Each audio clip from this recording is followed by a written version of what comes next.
তফাৎটা আপনাকে বুঝতে হবে। আপনি যদি ফেসবুকে কন্টেন্ট ক্রিয়েশন করতে চান, ফেসবুক কন্টেন্ট ক্রিয়েশন করে আয় করতে চান, তাহলে আপনি ফেসবুক প্রোফাইলে প্রফেশনাল মোড অন করে কাজ করবেন নাকি একটি পেজ নিয়ে কাজ করবেন, এই তফাৎটা আপনাকে আগে বুঝতে হবে। তো আজকের ভিডিওতে আমি ক্লিয়ার করব যে আপনি ফেসবুক প্রোফাইলে প্রফেশনাল মোড অন করে কাজ করবেন নাকি একটি পেজ নিয়ে কাজ করবেন।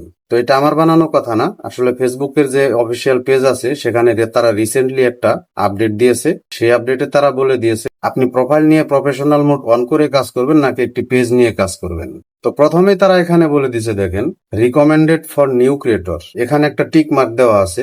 তো তারা সাজেশন করতেছে যে আপনি যদি নতুন কন্টেন্ট ক্রিয়েটর হয়ে থাকেন তাহলে আপনি একটি পেজ খুলে সেখানে প্রফেশনাল মোড অন করে তারপরে আপনি কাজ শুরু করুন। কারণ এখানে আপনি প্রথম থেকেই 5,000 ফলোয়ার্স কিন্তু প্রথম মাসেই কমপ্লিট করতে পারছেন। এতে করে আপনার মনিটাইজেশন পেতে অনেক সুবিধা হবে। আর যদি আপনি একটি পেজ খুলে সেখানে কাজ করেন তাহলে কিন্তু আপনাকে প্রথম থেকে 0 ফলোয়ার্স থেকে শুরু করতে হবে। এক কথায় বলতে গেলে আপনি পেজ থেকে যদি কাজ করেন তাহলে আপনাকে 0 ফলোয়ার্স থেকে শুরু করতে হবে। আর যদি আপনি প্রোফাইল থেকে শুরু করেন তাহলে কিন্তু আপনি খুব সহজেই 5,000 ফলোয়ার্স এখানে কমপ্লিট করতে পারছেন। তারপরে আপনি প্রফেশনাল মোড অন করে সেখানে কিন্তু কাজ করতে পারেন। এতে মনিটাইজেশনটা খুব তাড়াতাড়ি পাওয়ার সম্ভাবনা থাকে। তারপর 2 নম্বরে এখানে তারা বলে দিছে, দেখেন, recommended for established creator for brand. এখানে কিন্তু পেজে টিক মার্ক দেওয়া আছে। যারা আগে থেকে বড় ক্রিয়েটর, ব্র্যান্ড বা প্রোডাক্ট নিয়ে কাজ করে তাদের জন্য পেজ কিন্তু সেরা। একটি পেজে কাজ করলে আপনি কিন্তু অ্যাডমিন দিয়ে কাজ করতে পারবেন, একটি মডারেটর যোগ করতে পারবেন, আপনি কিন্তু টিম নিয়ে কাজ করতে পারবেন, যে সুবিধাটা আপনি প্রোফাইলে পাচ্ছেন না। তো 3 নম্বরে দেখেন তারা বলে দিছে অ্যাডমিন অ্যান্ড মডারেটর রুলস। একটি পেজে আপনি অ্যাডমিন, মডারেটর, কমেন্ট ম্যানেজার এবং অ্যাডস ম্যানেজার যোগ করে কাজ করতে পারবেন। এই সব সুবিধা কিন্তু আপনি প্রোফাইলে পাবেন না। 4 নম্বরে তারা বলে দিছে ফ্রেন্ড অ্যান্ড ফলোয়ার্স।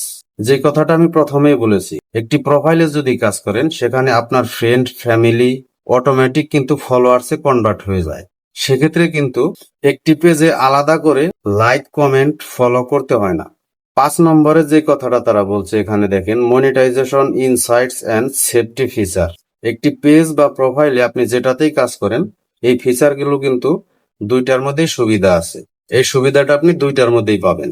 যে সুবিধাটা আপনি পাবেন না একটি প্রোফাইলে প্রফেশনাল মোড অন করে, সেই সুবিধাগুলো হলো, দেখেন, এখানে advance tools, add manager, comment manager, page API.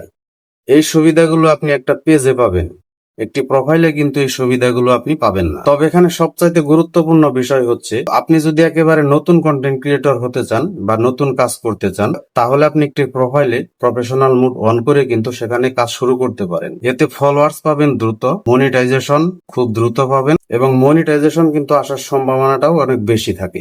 কিন্তু আপনি যদি একটি ব্র্যান্ড বা ক্রিয়েটর বা টিম নিয়ে কাজ করতে চান তাহলে ফেসবুক পেজ আপনার জন্য বেস্ট। এটাই হলো আজকের পেজ বা প্রোফাইলের আসল তফাৎ।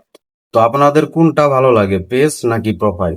আপনারা কোনটাতে কাজ করতে চান কমেন্ট বক্সে একটু কমেন্ট করে জানিয়ে যাবেন। আমাদের ইউটিউব চ্যানেলে প্রতিনিয়ত ফেসবুক টিপস নিয়ে আলোচনা করা হয়, ফেসবুক রিলেটেড ভিডিও আপলোড করা হয়। আপনি যদি নতুন হয়ে থাকেন তাহলে আমাদের ইউটিউব চ্যানেলটা সাবস্ক্রাইব করে যাবেন।